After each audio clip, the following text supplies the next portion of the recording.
So should I begin now? Yes, ma'am. Yes. Yes? Yes, ma'am. Yes. Right. So everybody can see me and hear me, I assume. Yes, Yes, you ma'am. can. Yes. Yes, ma'am. I have used a fairly intriguing title for my lecture. It's called The Empire of Colleges, Gilchrist and the Translation Enterprise in British India. Now, I assume that because it's a comparative literature RC, therefore, most of the participants would be from various languages. But it's also possible that some people from history or other social sciences may have joined this refresher course. Now, I'm making a broad point.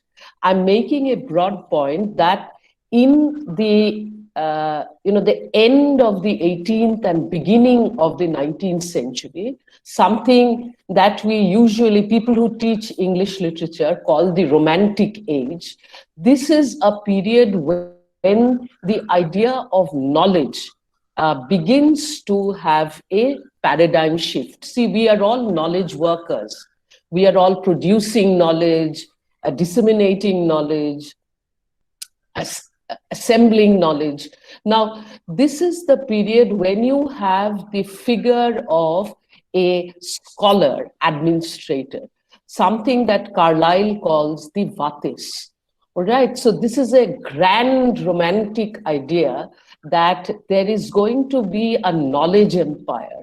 Now, you are aware that this is a period which also coincides with European Enlightenment, the birth of print modernity, the beginning of the empire of books. See, it's not that books didn't exist before this, but this scale of production of books and this broad basing of the amount of people who had access to books or were reading books is phenomenal.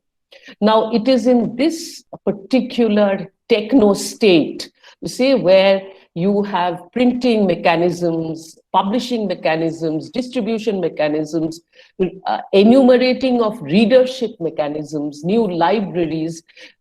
This is when the romantic idea of a vatis or a knowledge leader comes into being. And of course, there's something grand about it, somebody who knows, somebody who's powerful and who knows everything. All right.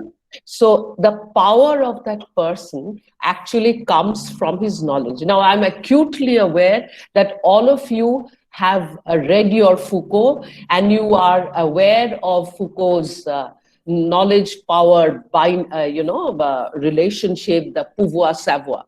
But I'm not going into that. But Foucault is actually drawing on this period. I'm simply saying that this is a period when this idea of an empire of knowledge and an empire of knowledge that is ruled by a scholar administrator that comes up. So the idea of a vatis in I think Sartor Resartus by Carlyle is not arbitrary. There are many people who are making this idea. Now, central to this idea of a knowledge empire is the enabling stratagem of translation. Now, translation, as we understand it today, has got, it has come a long way. But translation simply at this point means a cultural transfer. All right? A cultural transfer that is, as the empires begin to expand, there is a need to translate, there is a need for cultural transfer, or otherwise this empire will not sustain.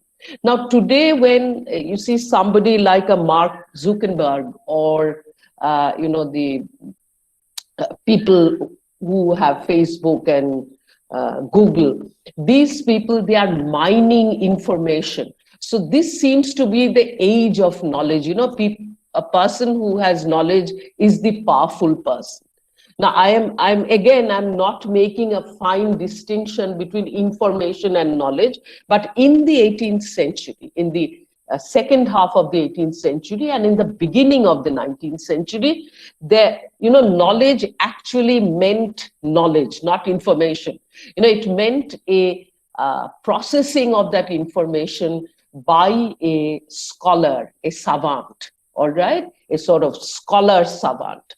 Now, this centrality of translation is something that is very interesting to the comparatist. All right. Now, this is something I will come back to a little later. And I hope you will, again, not make these fine points about what is transliteration, what is cultural translation, what is an equivalent translation. I'm not talking of those fine divisions. I'm saying that scholars at this point they understand the need for an empire of knowledge. That's all that I'm talking about, and they see the stratagem of translation as central to the creation of this empire, to the sustainability of this empire, not just creation, but the sustainability of such an empire. Now, the two movements that I would like to talk about are transoceanic movements. You see, they are transnational movements. One is Napoleon and Napoleon's creation of a center for sciences and arts, and of course the great productions of that center, where you have the description of Egypt. This is in French, but I'm translating it, and this is the one that Said speaks about in his Orientalism. So Napoleon perhaps is the first who understands the need for the creation of a knowledge hub.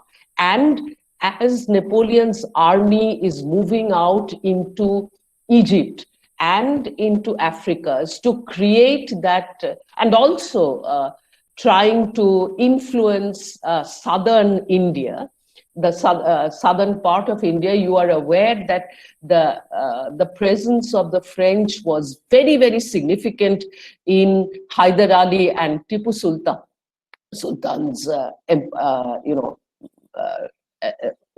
principality.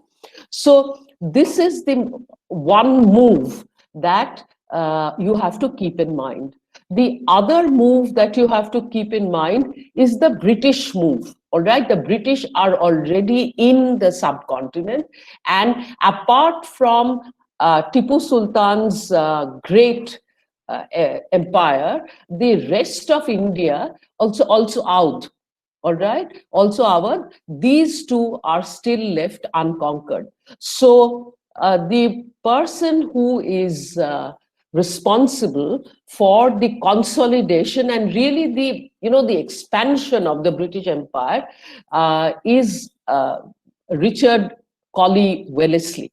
All right, Richard Colley Wellesley is the person who is not only foils Tipu's stratagems and the French stratagems which are supporting Tipu, but also there is the great fall of Seringapatam.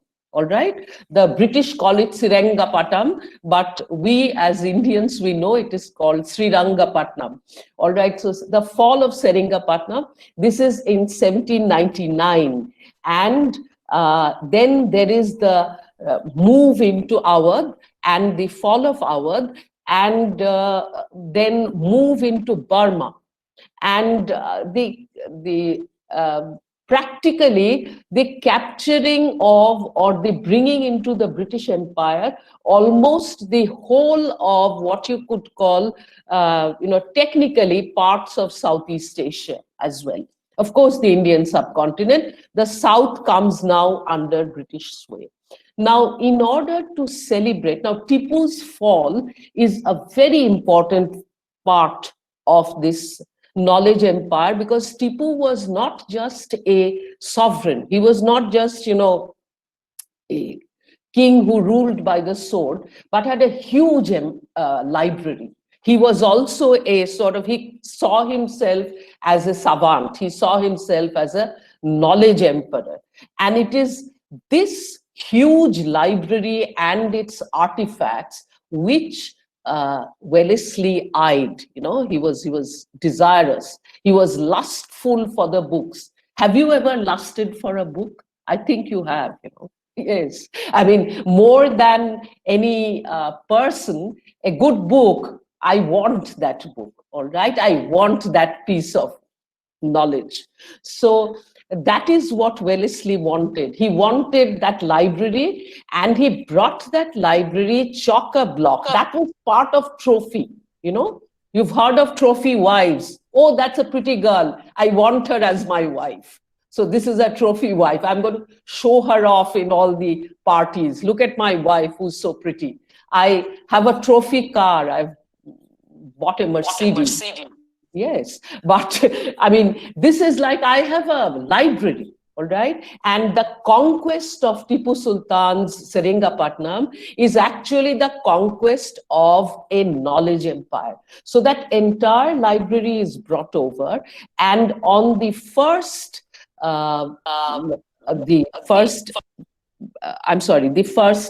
anniversary of the fall of Seringapatnam, there is this great establishment of a college, which is called the College of Fort William in Calcutta. All right. So now Wellesley, because he's the Governor General, he can spend obscene amounts of money on this college, which according to him is going to be the center of the empire. And look what he says: the college must stand or the empire must fall. So see the remarkable statement, but some remarkable statements which he makes in his notes to Fort William College, which of course, I mean, it's downloadable. You can find it out.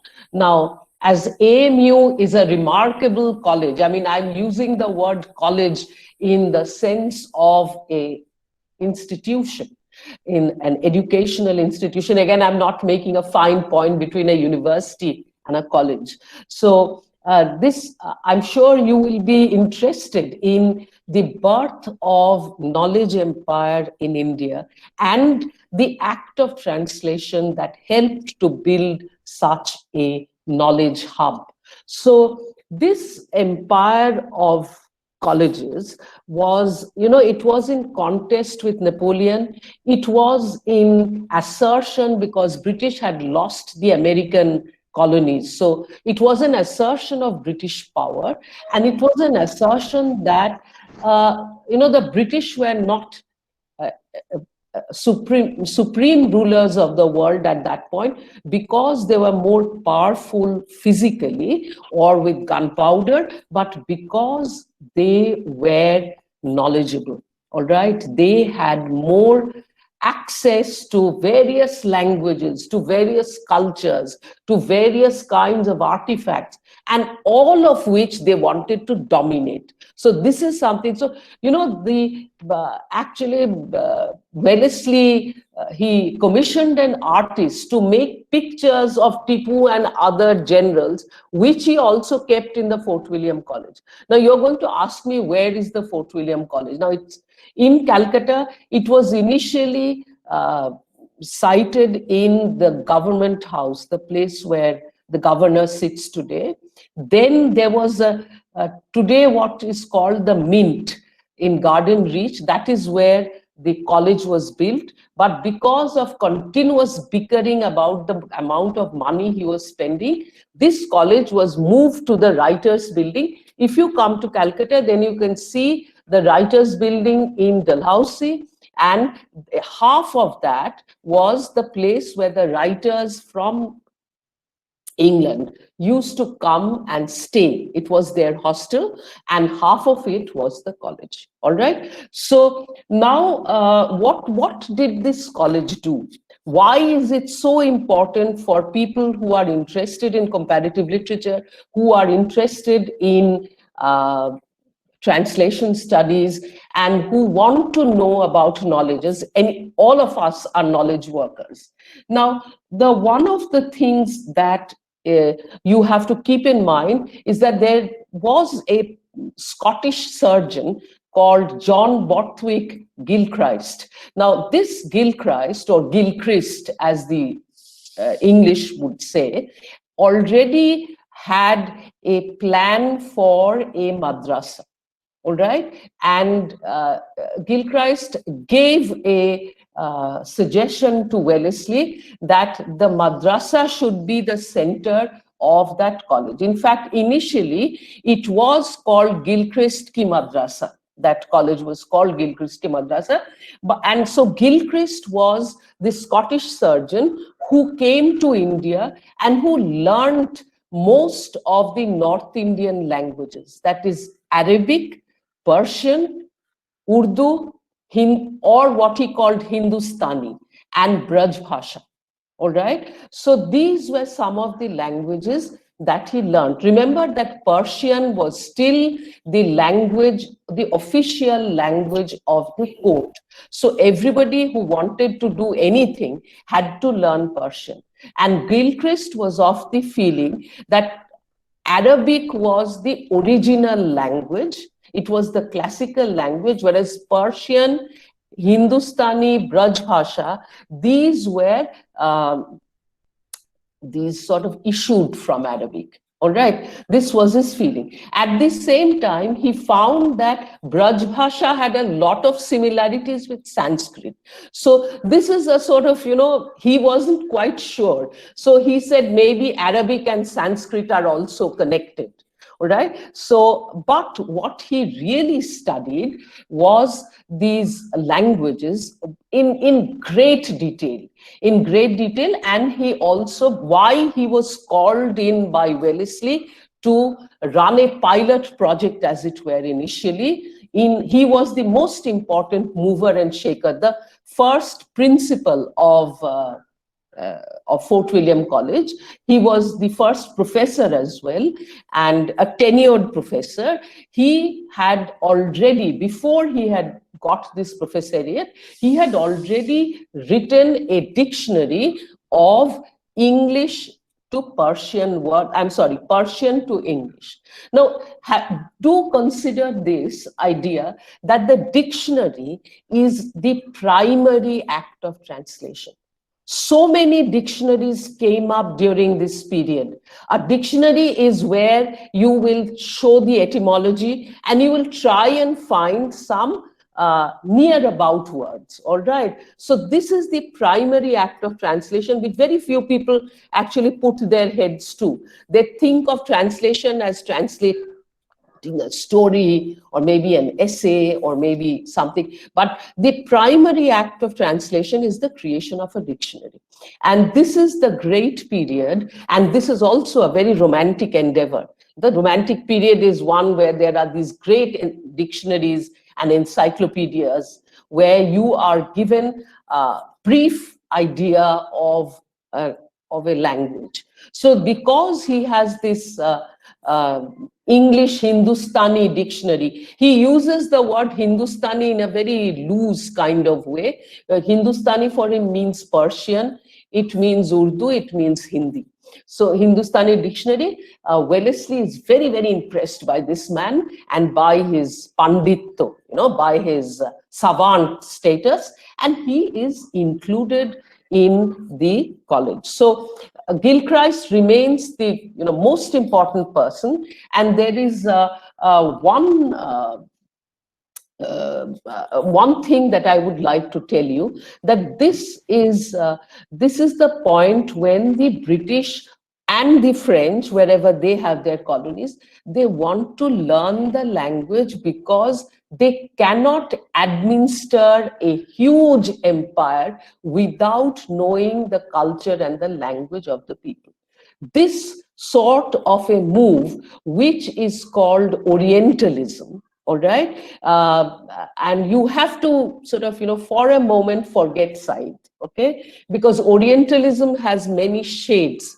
The Orientalism of Hastings, Cornwallis, and Wellesley was far more sympathetic towards the languages of India, the languages of the subcontinent, and the later Anglicist period, when there was a utter contempt for the Indian languages comes after the 30s, when you see a lot of Clapham sect evangelists like Macaulay, Trevelyan, these people come to the fore. But with Wellesley and definitely with Gilchrist, there is a huge respect for the large body of, uh, of languages and the large body of cultures that these languages represent, that must be conquered, that must be understood, that must be,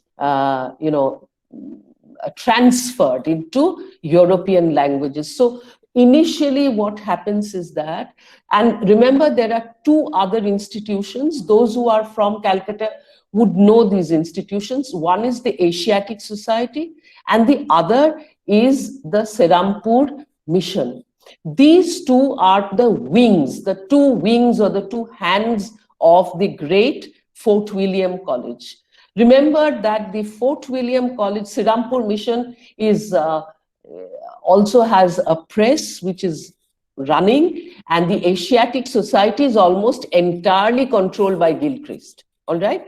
So both these institutions are funded by the Fort William College.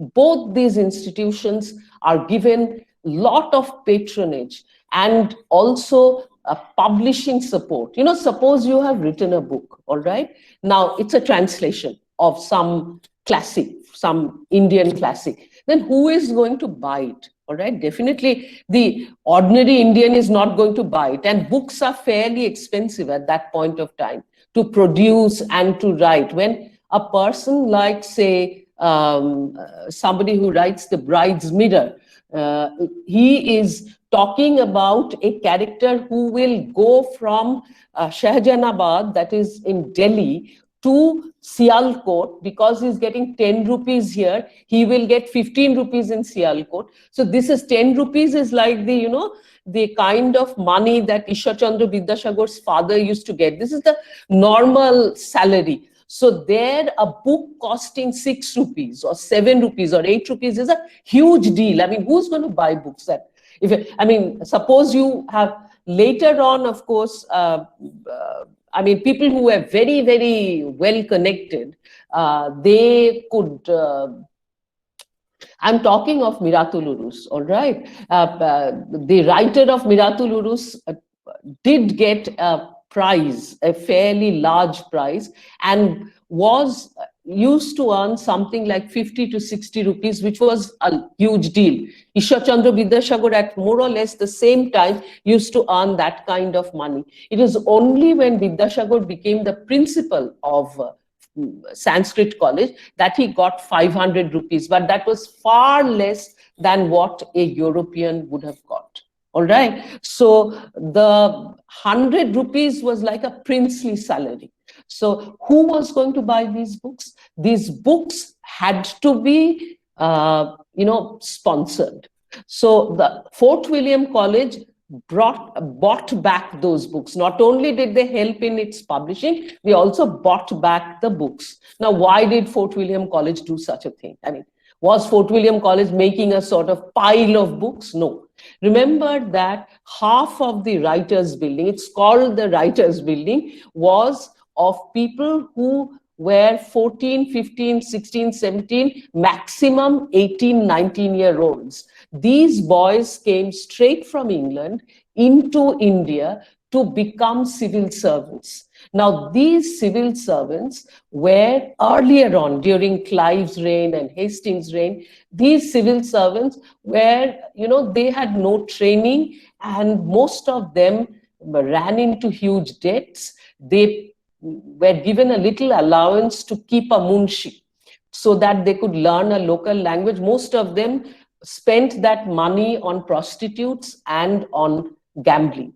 And some of them, of course, got huge amounts of money through graft, and they went back home and they were called nabobs. Now, there is actually a play, an 18th century play called The Nabob. You could check that out. So this is something that Wellesley wanted to correct. Wellesley wanted to make those civil servants, those, free looters, jobbers, nabobs, those whorehouse visiting young boys, those rioting young boys, into officers and gentlemen. And he thought that a civil servant would be someone who would be the repository of knowledge. He was not going to be an administrator simply because he was European. He was going to be an administrator because he would be a knowledge leader, because he would know the languages, because he would know the culture. Therefore, he could control someone who was in front of him. He could understand what that fellow was saying. Now, in Bankim Chandra's novels, you often have lines like "Hami tomake juta maribo," which is the sort of the kind of language that the Europeans often used. I mean, as if "Hami" would be something close to "Ami." "Ami tomake juta maribo." So most of the Europeans thought that Persian and Hindustani was the language that all Europeans spoke. So Bengali had a rough time. I mean, anyway, I'm not going to speak of Bengal today. So in fact, one of Bankim Chandra's novels called Muchiram Gurer Jiban Chorit, there is a ruffian called Muchiram Gur who becomes a Rai Bahadur. He becomes a very important person simply because the Sahib cannot understand. The Sahib can be misled by things that he doesn't understand. So these are what Wellesley wanted was a savant. He wanted a thought leader. He wanted a knowledge leader. And that is why he preferred three people. One was Gilchrist, one was Colebrooke for Sanskrit, and one was William Carey, all right, for the vernacular languages. Carey has done a great deal for Bengali, for Oriya, for Telugu, for Tamil. Tamil is a classical language, but nevertheless, it was seen as a vernacular. These are languages which he actually made fonts of. So not a simple thing. Today, when you see your vernacular and you use the comma and the full stop and you use its idioms and you publish your poetry in Urdu, your book in Hindi, your novel in Bengali, you take this for granted. You never think of that great moment when this was made possible. I say that this knowledge of empire was also a techno state because the technology of printing, publishing, translating, disseminating was all an exchange of languages was happening at this point. Now, if one believes that Orientalism is only about the transfer, only about the conquest of one culture by the Occident and the othering of that language or that culture, I think one is being very, very unfair to these people who were interested, genuinely interested in learning these languages, in trying to make them, in trying to understand them, in trying to create books. And what were some of the books that they created? Now, the one book that I'm going to talk about is the Oriental Fabulist. Now, this is the whole title of the book. If you will just give me a second. Yes, this is the title of the book. The Oriental Fabulist, which is, God, no, I'm sure I have lost it. And you can look it up. You can look it up.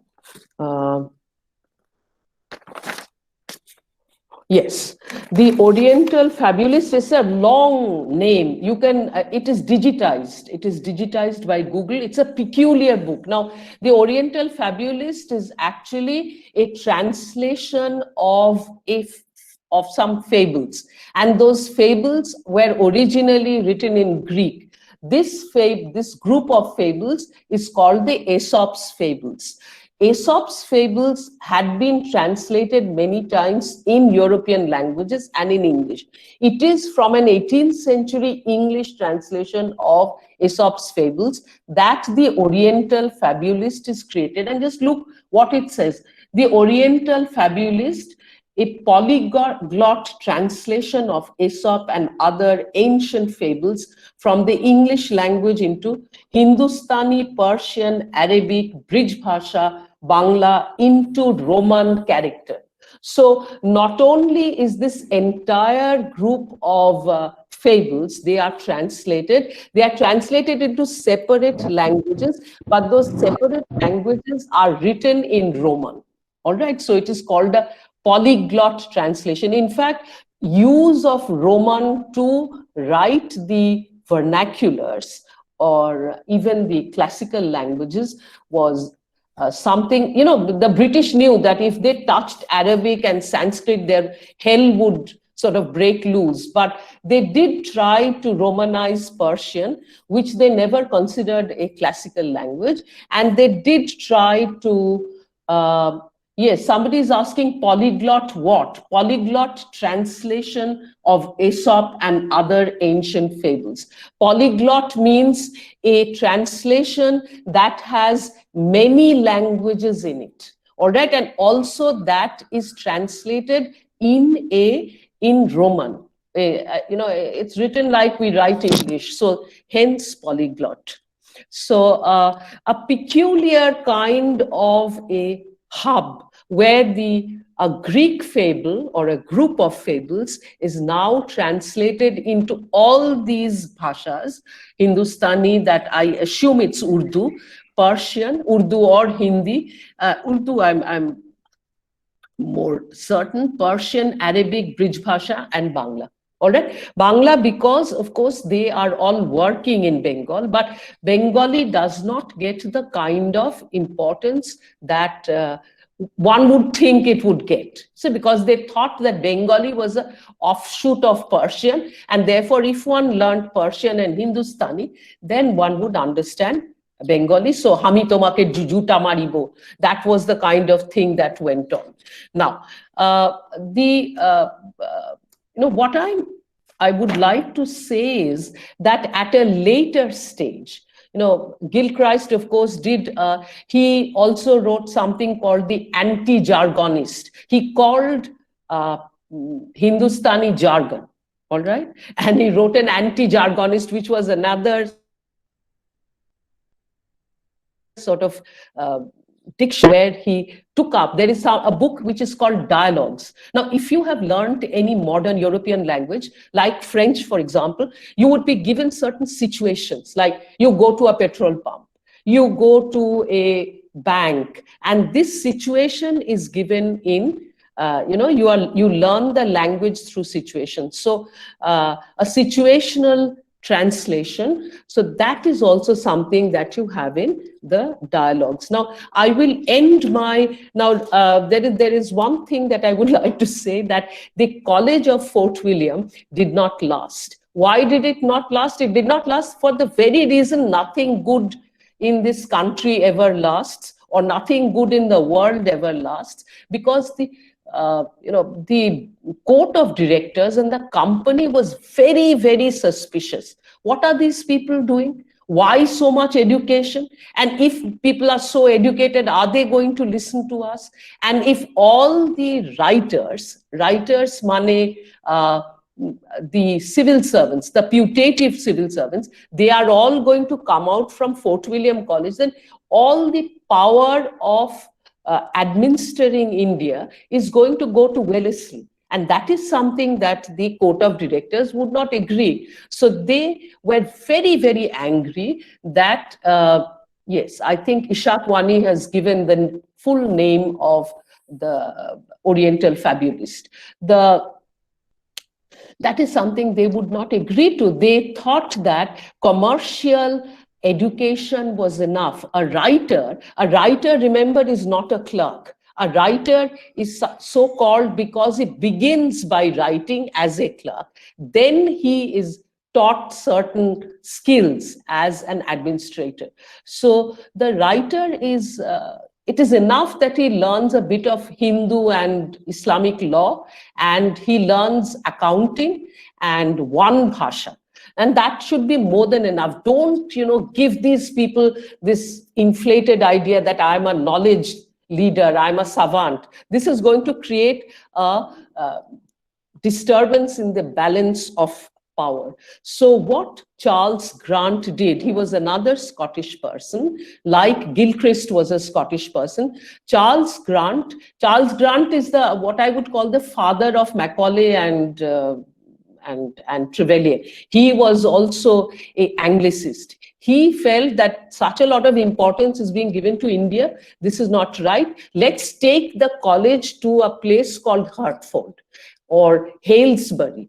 And also, why is Wellesley taking up all of Tipu's books? The Tipu's books and artifacts should go to England. England is the center. So the college is squeezed, and funds start to be, and several letters are sent that it should be abolished, but Wellesley is a very imperious man. He doesn't listen to all this nonsense. The college is taken up into Hertford, and it is called the East India Company College. So basically, my story is about the tale of two colleges. It is taken up to Hertford and later Haileybury, which is about 2 miles from Hertford. One of the reasons why you have the Penguin publishers there is because there was a very important college.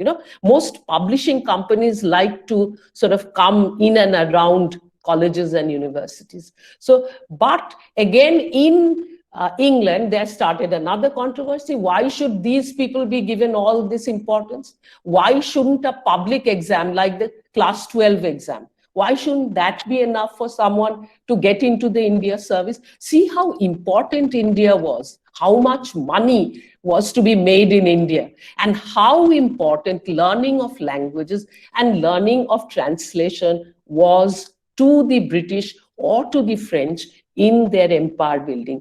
Now, you reap what you sow. So the Haileybury College, in which Malthus was one of the professors, which also had Persian and Urdu, this was winded up by 1855, just as the great college of Wellesley was wound up by 1806 basically, but it sort of went on a little bit. It went on till the 50s with just one secretary, and one of the last pundits of the Wellesley College was Ishwar Chandra Vidyasagar, whose 200th year we are celebrating, and he too translated.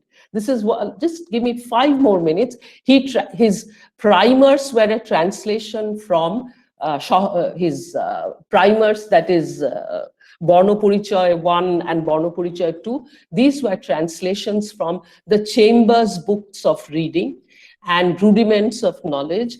And he also translated from the Ramayana and Shitar Vanobash. And he also translated, yes, Lata has said that Macaulay destroyed everything, but Macaulay came a little later. And he also translated adapted.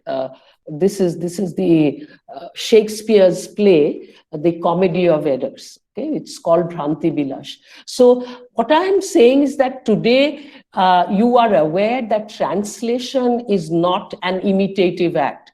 I go even further to say that translation actually creates knowledge. It creates dialogue. It creates the empire of knowledges, the transfer of knowledges. So as comparatists and translators, I think we should be very proud. Thank you. Thank you, ma'am. So I would expect a few responses and questions. Yeah, let's open to questions now, participants. Thank you, ma'am.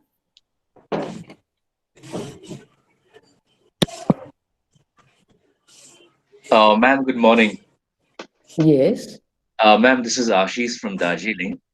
Yes. Ma'am, you have talked about two different schools, one Mm, being led by Wellesley and the other one by Macaulay, and that mm, there was a paradigm shift between Wellesley's love for the native languages as well mm, as Macaulay's his despise for the same. mm. So, what were the reasons for the paradigm shift, ma'am, apart from the reasons that you have given? Yes, I think this is a very good question, though Macaulay did not establish any college. All right. Macaulay simply, though it's called Macaulay's Minutes, it was a farman of Lord Bentinck. Okay. It is with Bentinck that public education in India became public funded, I mean, government funded education, which was called public education in India. The medium became English, which is why when I joined Maulana Azad College at the age of 25, there were 10 posts for English and one for Persian and one for Arabic and two for Sanskrit. So I felt very good. All right, I have 10 people to sort of tackle my things, and there are so many people who are coming to my department. Whereas I never understood. I mean, it took me nearly. I mean, I'm 60 now. It took me so many years to understand what a great what a great sorrow this was, that English had 10 positions in a government college, and always in all government colleges, in all universities, English always had 10 positions, 12 positions, 14 positions in universities, whereas Sanskrit had two, and the principals would always say, "Oh, you all have no work. Why don't you do admission work?" And their faces would turn dark. And Persian and Arabic, they were left to their own devices. वो लोग कुछ करते हैं, Basically, Bengalis are frightened of Persian and Arabic, and so they are Muslims. उसको छोड़ दो, let them. So most of them made coffee. So this is the state that, and I'm talking about Maulana Azad College, which was actually meant for Persian and Arabic. So this is or Lady Brabourne College, which was meant for Islamic studies. So this is the hal of India as a result of the Macaulayan intervention. But let me tell you why. Yes, the one why, there is not just one why, but many whys. But the one cause was one mutiny that many of you haven't heard of. It is called the Vellore Mutiny. Now, most of us go to Vellore if we have some ailment, but Vellore also has a fort. Remember, South India is something that most of us have never actually explored. I mean, Tipu was the one who was that great empire and who was the great facilitator of education. He was a savant. So Vellore was the outskirts, and when there were 709 people after the fall of Seringapatnam, most of whom were part of Tipu's family, women and eunuchs and some princes. They were sent to Vellore Fort. And in the Vellore Fort, the sepoys were asked to wear a hat. And this hat apparently created a lot of resentment. Plus, they were supposed to wear something like a cross with which they could start up their guns. So there was a sort of afwa that, they are being Christianized. So the Vellore Mutiny in 1806 was also one reason why there was a move again towards Anglicizing, towards Europeanizing. Don't give the natives so much importance. Don't give them so much of bhav. So this is the Vellore Mutiny would be one very important. It was a savage sort of reprisal on the part of the British. You can read it up, or I could send you some bibliographical material. You could compare the Vellore Mutiny with the 1857 mutiny. So this is the reason why there was an increasing anger against Wellesley's giving too much of importance to the Indian languages. And simply Charles Grant said that if we have won India by the sword, then India must be Anglicized.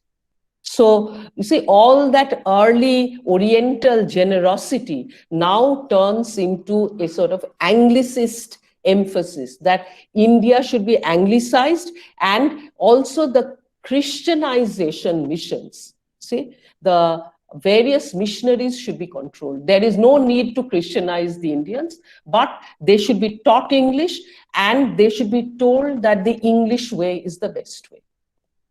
Yes. Thank you, ma'am. Ma'am, I had a question Yes. regarding the aspect of Christianization. Mhm. I read that the Serampore mission, Mhm. maybe as an offshoot of the enterprise you were talking about, Mhm. they also worked on translating the Bible into many Indian languages. Absolutely. And I've worked a Absolutely. little bit on the Urdu, the Hindustani translation, which is Mhm. actually very good, which follows the syntax of the King James version. Thank So you. when you speak of Christianizing, I mean, the missionary activity had to now be lessened. Would that also have been a reason for the eventual dying out of this mission of translation? See, the Serampore mission was not only translated the Bible in several Indian languages, it was also responsible for the birth of Bengali prose. It is in the Serampore mission that the first Bengali book, which was a wholly sort of despised language, it was not considered to be a language at all, but Carey was the one who published the first Bengali book, which is called Protapaditya Charitra. Protapaditya Charitra was written by Ram Ram Bosu. Ram Ram Bosu was the Munshi of Carey. Now, this is another odd thing. Each of these professors, they had a Pandit or a Munshi, along with them. So it's a sort of hybrid. So Gilchrist had Tarini Charan Mitra. He also had Mir Bahadur Uli. He had Mir Sher Uli Afsos. He had Maulavi Amanatullah, who was his Arabic teacher. So you see, you form these peculiar hybrids, and these names come much later. All right. So these names, or if you look at the Oriental Fabulists, you'll find that these names are written later, but they are the ones who actually did the translation. So you needed a collaborator, a native collaborator, or I wouldn't like to use the word collaborator because there was genuine interest in these projects. And there was, of course, the European boss. So this is what I can say. Yes, the Srirampur mission didn't die out so soon. There was a fire, but the Srirampur mission continued to do its work for fairly long periods. And of course, there were 3 people, Ward and Marshman, along with Carey. And Carey had 2 very intelligent sons. So Srirampur mission continued. If you come to Calcutta, maybe you can take your car and drive to Srirampur. And there is a lovely Danish tavern now, where you can have tea, you can have nice cakes and also a nice lunch. And it's just overlooking and they have recreated it like it was during the time of Carey. So this is an invitation I'm giving to you. Thank you, ma'am. Thank you. Ma'am, may I speak? Hello, am I audible? Yes, Priyanka. Yes. I'd just like to add. I was just about to ask a question on the Munshis, the role of the Munshis, but it has already been taken up. Actually, I have worked on the Srirampur Press during my MPhil. And this is the exact point that I wanted to ask, whether I know a little, but I just for the help of the other participants here, because they are so interested in this sort of a dialogue, this conversation. Did the Munshis, since they had such a major role in these translations, is there a possibility that they might have been they were the agents, that they had a role in the translation, they were doing the translating, but they were not acting as mere puppets, where they were actually adding to this base of knowledge? Absolutely. I mean, Ram Ram Bosu, for example, though it is Carey who is sort of directing the entire thing. Ramram Bosu is considered to be the first. He's called Keri Sahibir Munshi. There is a novel called Keri Sahibir Munshi by Pramodanath Rishi.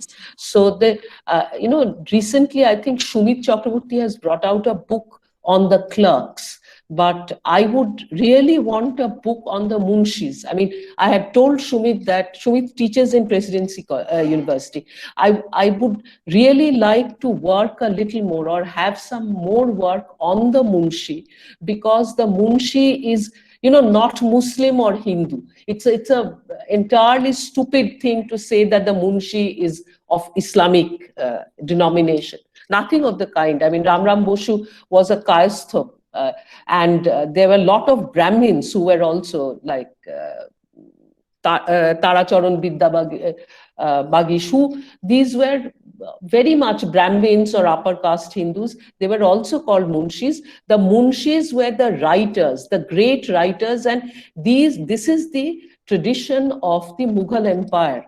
So Raja Ram Mohan Rai was also a Munshi. Michael Madhusudan Datta's father was a Munshi. Now, in 1837, when Persian was abolished, Michael Madhusudan's father lost his income, and this is the reason for the fight between the father and the son, rather than what is usually imagined, that the father had married again, and Madhusudan was very angry that he had left his mother and married another woman. Nothing like that. It was an economic struggle. The death of Persian is one of the things that one should be, mourning. One should be mourning that Persian was simply set aside and English was introduced. And this hasn't really done any good to our country. I mean, this is all that I can say. Sanskrit, of course, was no longer that kind of a living language, but Persian was. And it had nothing to do with Muslims and Hindus. A whole number of Hindus, you again read your Miratul Urus, where the good wife is saying that so many Hindus are doing well by studying Persian. Why don't you as a Muslim study it as well? So that is it.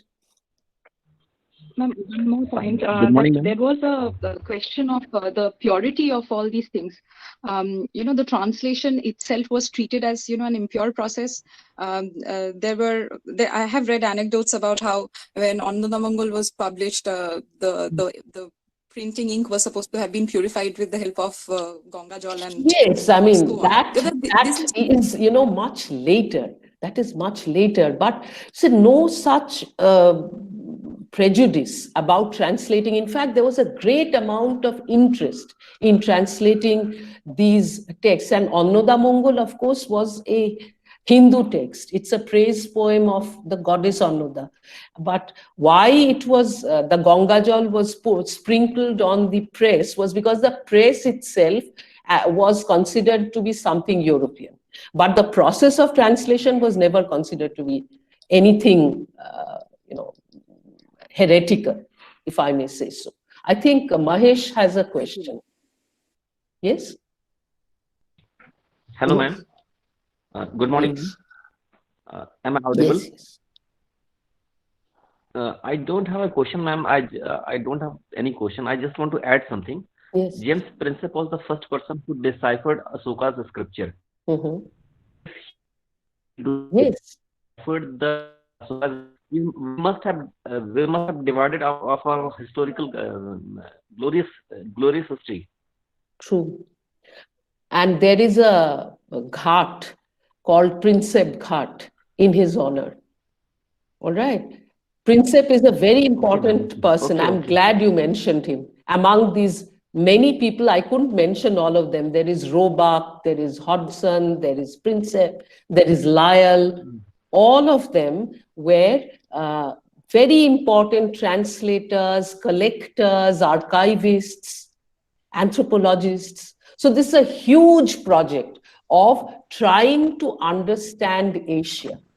So I think, we need to move a little further from Orientalism, even though what Said said in Orientalism was something that he later countered in Culture and Imperialism.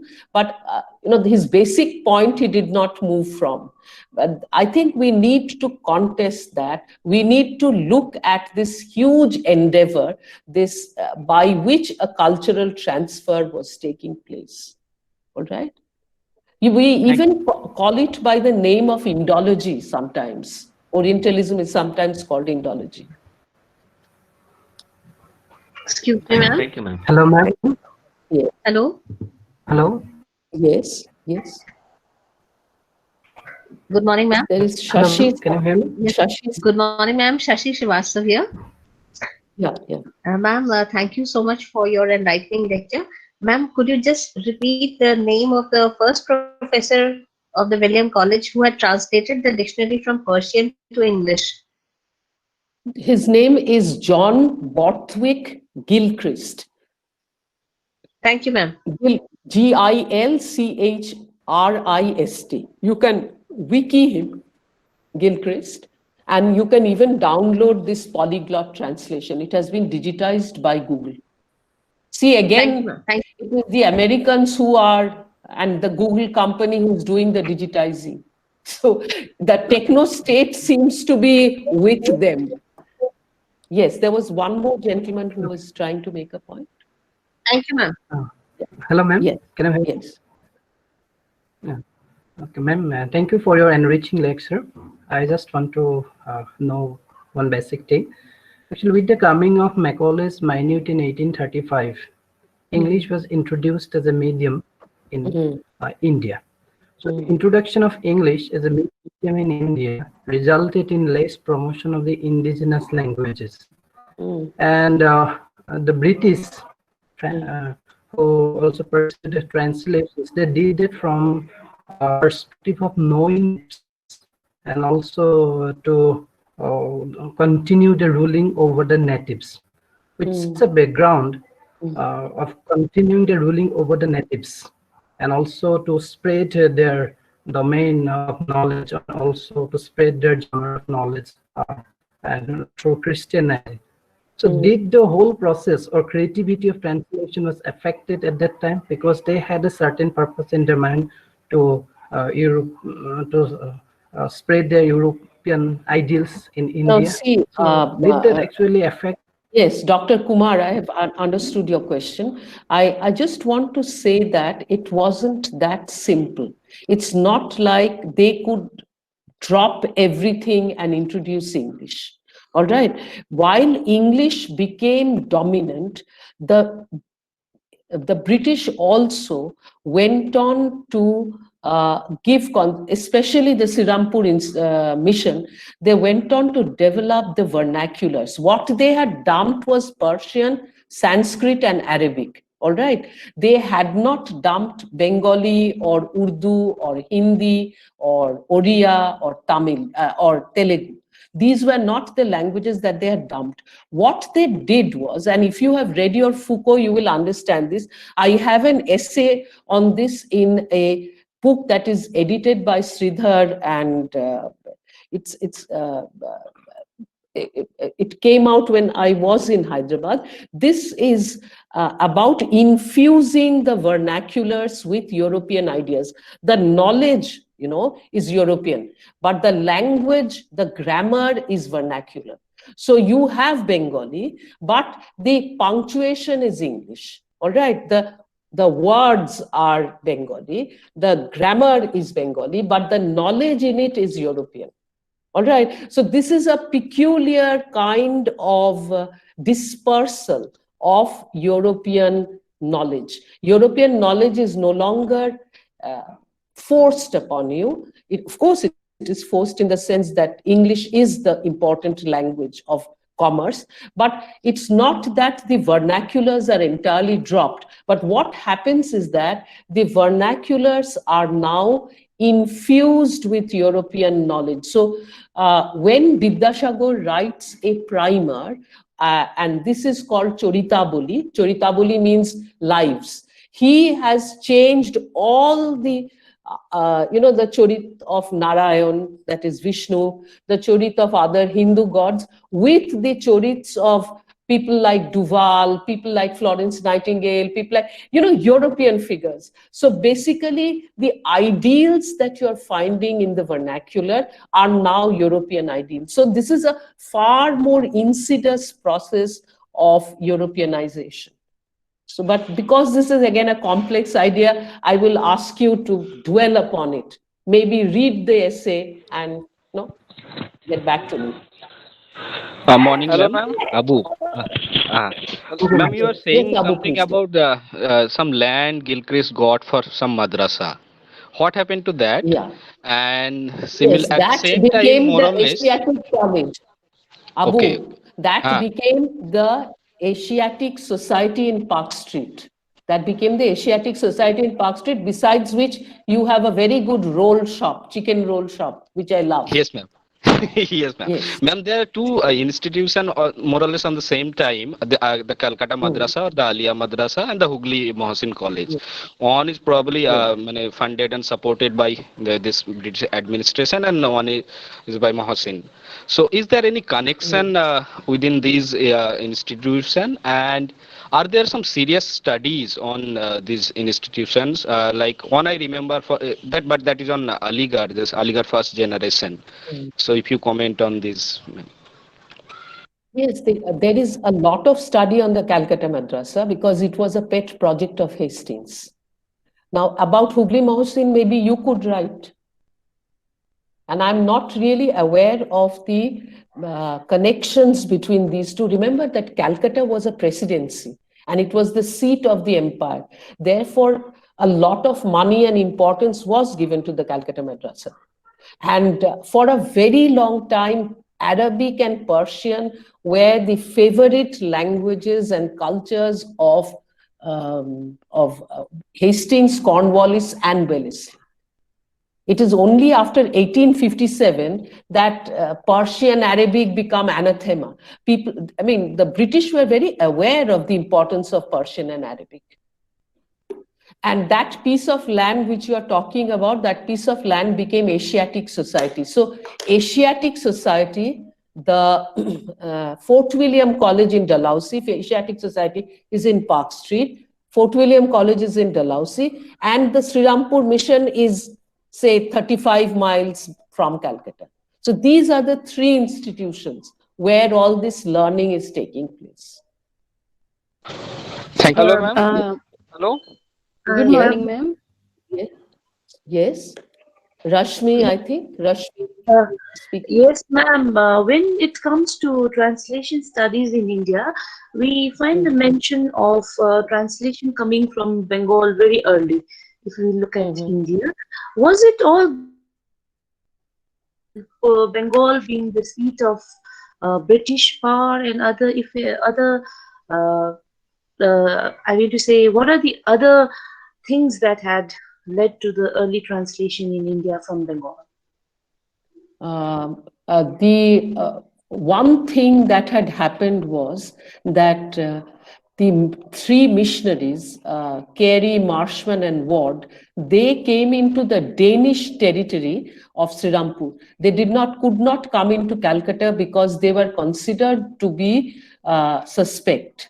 And they established the printing press.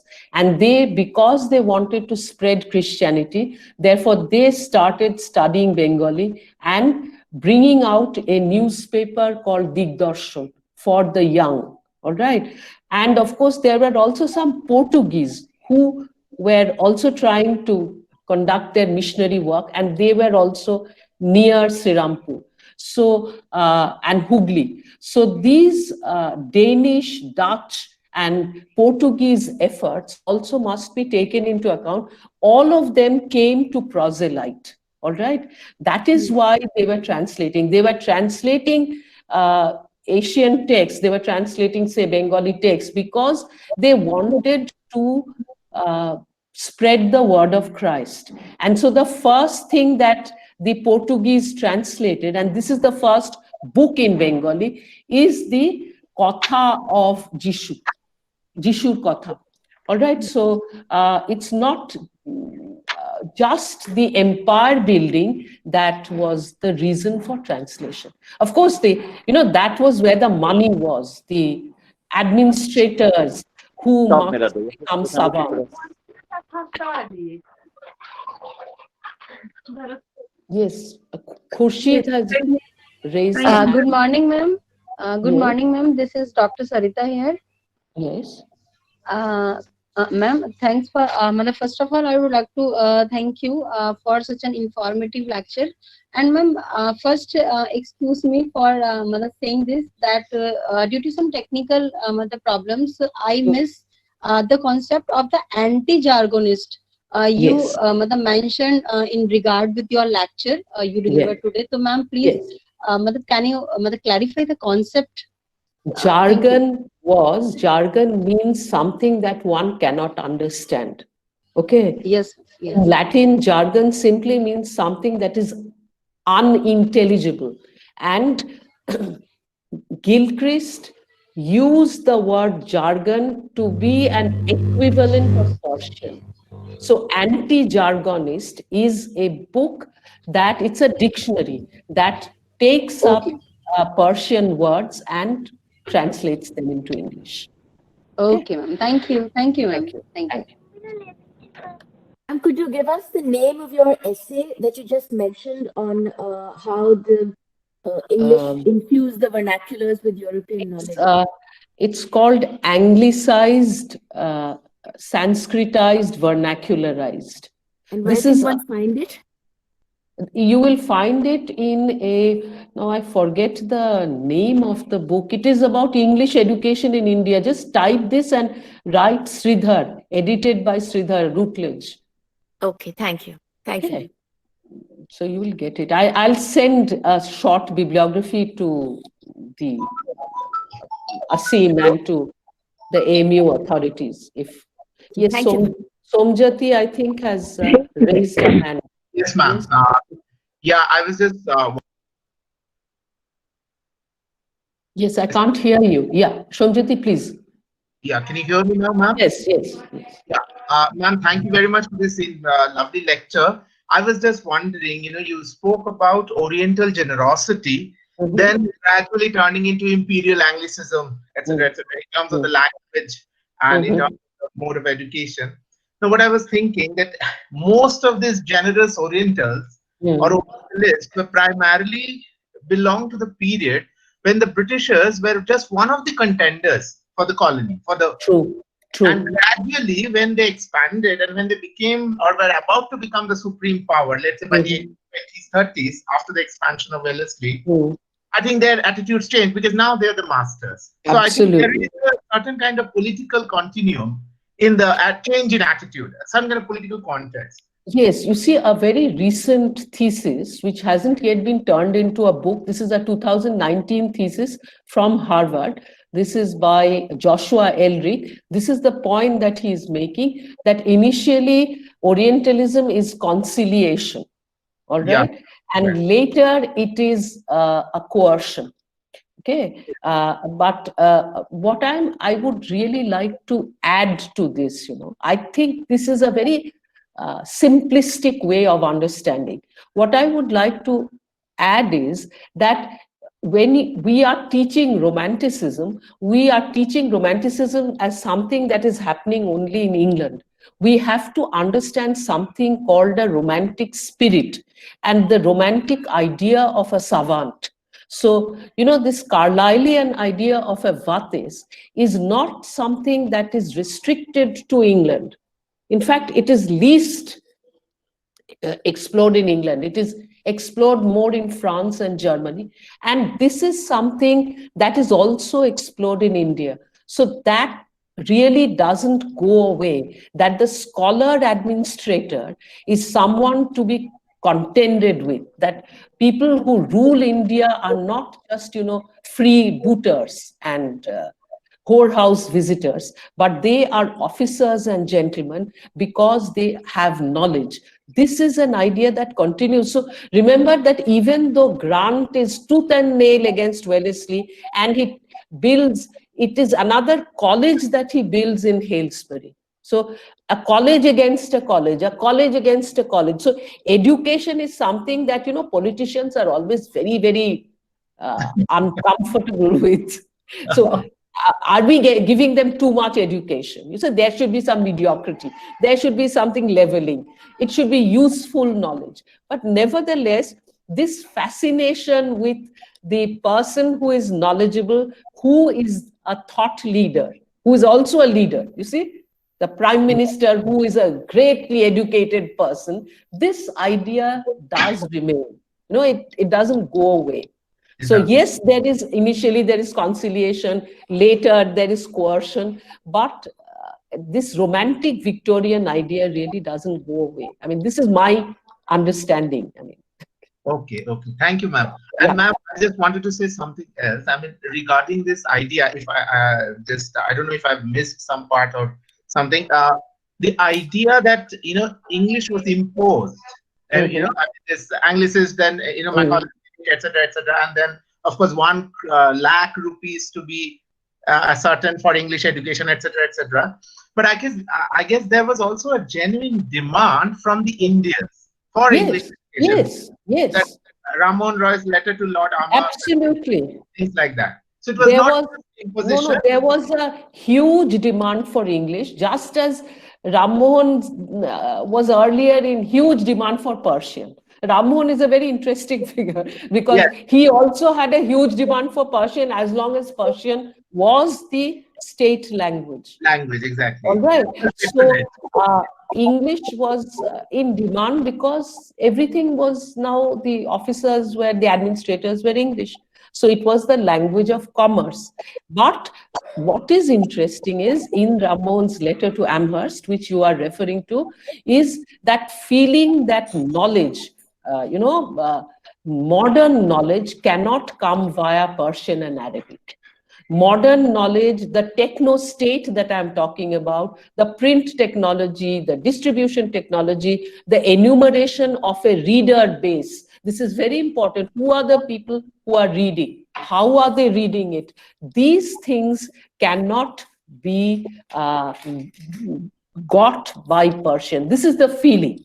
I don't know if, had we not had Macaulay, had Persian and Sanskrit been both reinstated as state languages, what would have happened? This is speculation, but I'm talking about history. And it is true that technology of knowledge, you have to understand that knowledge doesn't, today we are disseminating knowledge. Hopefully I'm being knowledgeable. This is a fairly snobbish kind of statement I'm making. It is because of technology, because of the Zoom Meet or the Google Meet. All right. So knowledge is not outside technology. Knowledge is produced by technology. Therefore, the technology of knowledge had moved to the West, which is why Ram Mohan and many of the Indians were like the creator of Aligarh College, Sir Syed, he also believed that knowledge is something that has to come via the European languages. So I rest my case. Yeah, thank you, ma'am. Thank you. Good morning, ma'am. I would like to add something, or yes, the question that was just asked, that initially Orientalism was conciliation, later it was coercion, which you qualified with how this idea of with the idea of the scholar administrator. Mm-hmm. I would say that when power got consolidated and there was more money involved, Mm-hmm. this idea of scholar administrator was pushed out by more mercenary type of people who were looking for power rather than knowledge. Would you agree? See, Priyam, it was always like a dialogue. It's not like one was pushed out and the other was pushed in. The mercantile business was more predominant in 1800 because it was the company which was ruling. By 1857, what had happened was the company and the state were now divorced. So statism is a more complex affair. You see, Priyam, we have to understand things in, in loops rather than in sort of ruptures. So the state sees itself, imagines itself as a knowledge state. That doesn't go away. Nevertheless, it is divorced from the company because the company is seen to be not able to administer such a diverse subcontinent. Therefore, if you say historically, the company is no longer there in 1857, and even in 1834 or 1837, when Persian is thrown out, that is the time when the state or the the power of the English Parliament is growing over India. So it is not that simple. That's all that I want to tell you. Priyam, you're a teacher and you're an intellectual. So one shouldn't be thinking in terms of ruptures and binaries. पहले ऐसे था, बाद में ऐसे हुआ, ऐसे होता नहीं है. There are loops and dialogues that go on. Thank you so much. Yes, Priyam, very important point that you have made, that the divorce of a company, a mercantile company, and a state, a statist power, which is empire building. And which was looking for building an empire and consolidating its power. Absolutely. So it needed a moral power as well. You can't have a state without ideology. You can't always hold a gun to a person's head. Now, you've read your Gramsci and you know what is hegemonizing. So, from 1857, the Queen's Declaration or Proclamation, as it is called, it is an act of hegemonizing. Yes, we will allow you to pursue your religion and your language, but the English are there overall to sort of protect you. So that is something I think one should take into account. Thank you so much, ma'am. Thank you. Hello. Yes. Good morning, ma'am. Yes. Shaukat Ali, yes. Yes. Yes. First of all, I thank you for your very informative lecture. That I can say in a way that it was based on the knowledge empire. And it is a second-hand experience of yours because you are born in a free India. And the topic that you have chosen is Empire of Colleges, Gilchrist Translation Enterprises in British India. And my observation and I can say it a question, is that you, based on your first experience, because you are born, brought up in free India, has the translation enterprises been able to make any shift the way it was started in? Yes, Shaukat, this is a very important question, and I would like to say that I think, the second term of Manmohan Singh, there was National Translation Mission, NTM, and as a result of which the CIIL was strengthened, and the National Translation Mission, in which Manmohan Singh had given a sort of public lecture, he had talked about a knowledge enterprise. He had said that New India requires more knowledge texts. And this is exactly what Wellesley had said. It needs, and for that, within India, there should be inter-translation. You see, the Oriya should be translated into Telugu. Telugu should be translated into Bengali. Bengali should be translated into Pushtu or something like this. And this is what gave a great push to the various Sahitya academies. And this is a very important point that Shaukat you have made, that in modern India, if it is the second Congress government led by Manmohan Singh, which actually had in NTM, and as a result of NTM, there was not only the strengthening of the translation departments, especially I'm talking of Hyderabad, where I was based at a certain period of time. There was also a lot of money given for translations, and there was also the establishment of a journal called Translation Today. Okay, so I'm not so aware of these translation mission activities in northern India, but I have a feeling that Anisur Rahman and his Rekhta, they were initially funded by the government. Now I don't know what the Rekhta does. I mean, who funds Rekhta? But these are massive translation efforts. And Asim himself was part of a translation of Ambedkar's works, is it? Yes. So, and it was funded by the government. Yes, I think ma'am can illuminate. Thank you, Yes, yes, sir. You are right, ma'am. Yes. So it's not that translation was understood, and the identification of knowledge texts and its translation and the joining of India through its vernacular languages was very important. The other thing I would like to speak about is the NEP, the national, the new education policy, where again one is talking about 4-language system. All right, this one could compare to some of the efforts of Ishwar Chandra Vidyasagar, the awareness that India is multilingual, that one has to be taught in one's vernacular, but that vernacular should be infused with, you know, European language ideas, European knowledge, or let's not use the word European, modern knowledge. That is something that I think the NEP is also trying to talk about, though I haven't really, you know, I've read the NEP, but I'm not quite aware. But since I'm an older person, I'm more aware with the Manmohan Singh effort of NTM, that I studied very well. This I will have, you know, I'm a slow person, so give me another, say, 2 years to study the NEP. Thank you, ma'am. Thank you. Yes.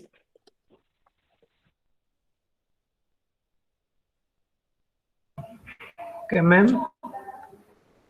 Yes. Hello, Idris. ma'am. Yes, Idris, please tell me. No, I'm Anjan Saikia. Oh, okay, okay. Okay.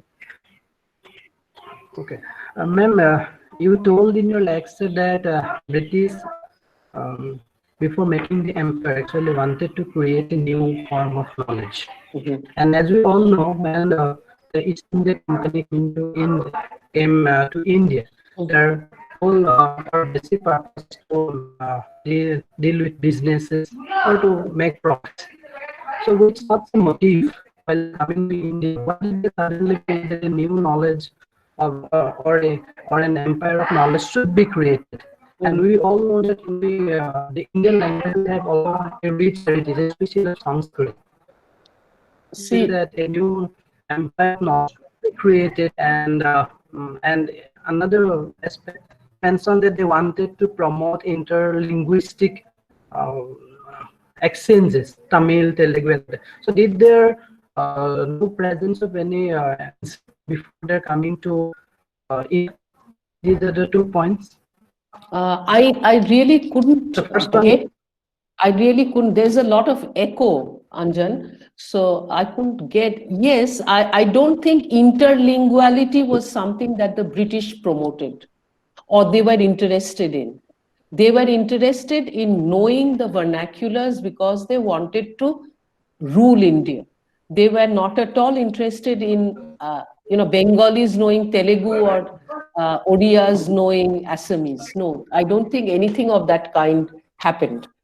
But nevertheless, the vernaculars did develop. It's you know, when one talks of Anglicization, one seems to think that whole of India was, you know, studying and speaking in English. No, Macaulay believed in the filtration theory. Macaulay believed that only a few people would be taught English and the rest would sort of, you know, get infused by this. Just as you put some tea leaves in a strainer and the whole cup becomes yellow. So that was the plan. The English was not meant to be the language of everybody, the tiller of the soil and the hewer of wood and the drawer of water. What was meant was that the idea of English, the idea of European knowledge would be filtrated through the English language, and the vernaculars would also be anglicized. That was the idea. The vernaculars, just remember, possibly you are Assamese, Saikia.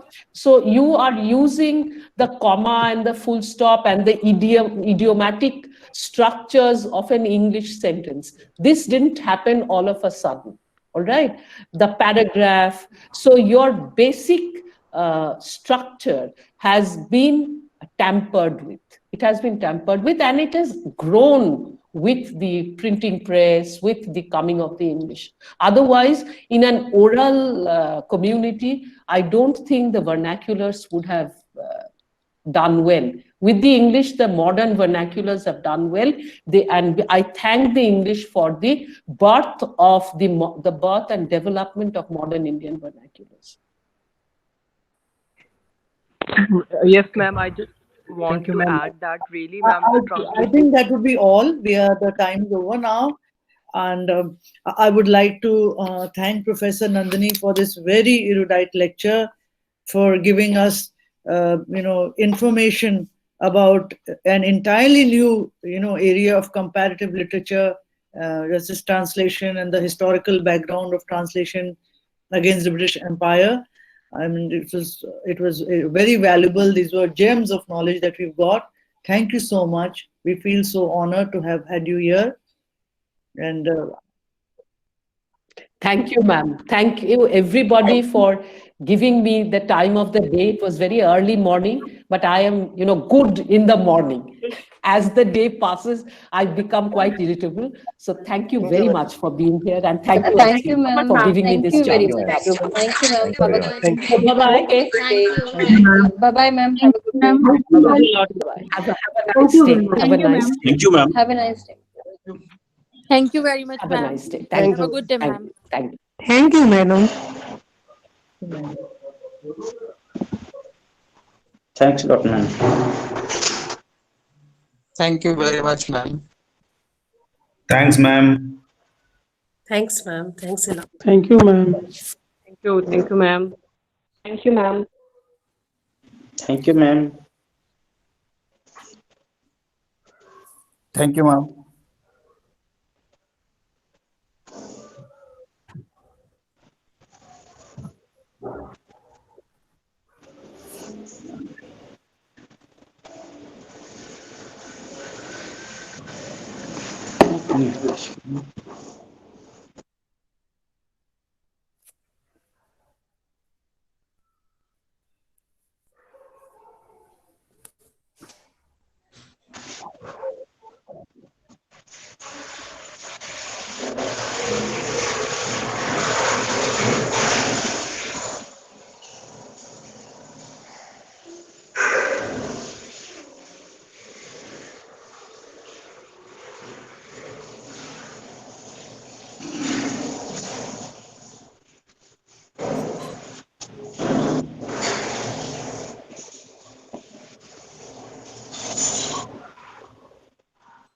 Hello. Hello.